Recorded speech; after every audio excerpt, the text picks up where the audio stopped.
Bem, de qualquer maneira, meus amigos, a dificuldade inerente com o estudo do medievo, até em seus primórdios, não pode servir também como um empecilho absoluto ao pesquisador, aí inserido o jurista interessado em história do direito. Aliás, o método tem caráter instrumental. Ele não pode ser um fim nele mesmo, sob pena até de certo isolamento ou até de certa redundância encastelada de ideias. De acordo com Mário Ferreira dos Santos, método vem da palavra methodos e quer significar bons caminhos.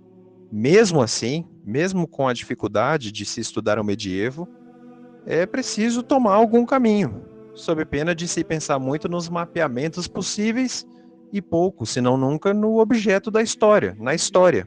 E aí eu tenho que pedir licença aqui aos amigos que estudam história, aos historiadores e colegas.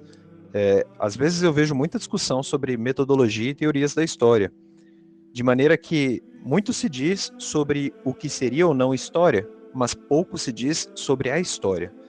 No fim das contas, o objeto do historiador é o passado. Você não pode ignorar isso. E alguma coisa você tem que pesquisar. De maneira que, se você se preocupar demais com o método, com teorias da história, você se torna como que um cachorro que corre atrás do próprio rabo e não para nunca, sabe? É um ciclo sem fim. Aí você começa a pensar muito no método, de modo a pensar só alguns pigmentos de liquidez do passado e não a própria liquidez que você tanto almeja procurar, não é mesmo? De qualquer maneira, de um lado, o saber jurídico, o saber científico, o saber historiográfico, enfim, requer preocupações metodológicas. Eu não vou negar isso, né? Há a historiografia, há o texto histórico-científico e há o chamado conhecimento vulgar, que até pode ser certo, como diz Miguel Reale, e muitas vezes o é, mas não possui a certeza da certeza, por não se subordinar à verificação racional, ordenada, metódica. E mesmo assim, você não pode recair aqui num cientificismo exacerbado e às vezes até autoritário.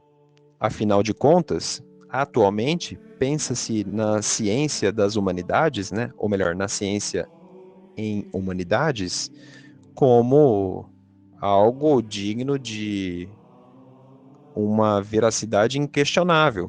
Mas no fim das contas, meus amigos, é sempre bom lembrar que textos de sociologia, de história e até de direito, em revistas ditas científicas, são apenas textos que foram avaliados por pares.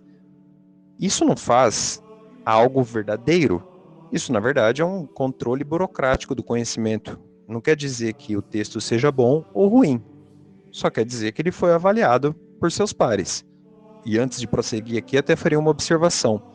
Eu conheço textos que não foram avaliados por pares que são infinitamente melhores do que os textos das chamadas grandes revistas por aí, com qualis, com selo CAPES, coisa e tal.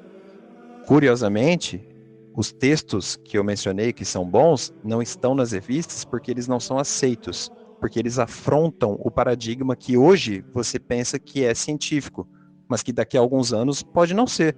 Só que para isso você precisa convencer os seus pares. E isso é muito difícil. Esse é o problema atual, na minha concepção, do academicismo, do cientificismo. Mas enfim, vamos adiante.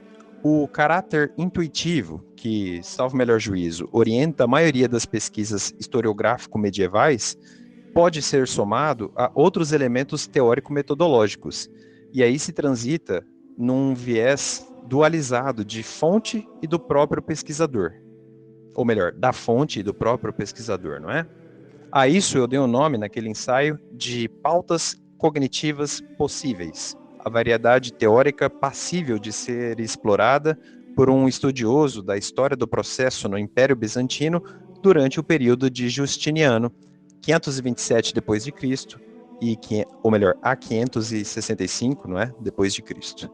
Vamos adiante então, abrindo um novo capítulo aqui do nosso ensaio. Capítulo este intitulado Pautas Cognitivas Possíveis e uma Divergência, a Ovidio Araújo Baptista da Silva.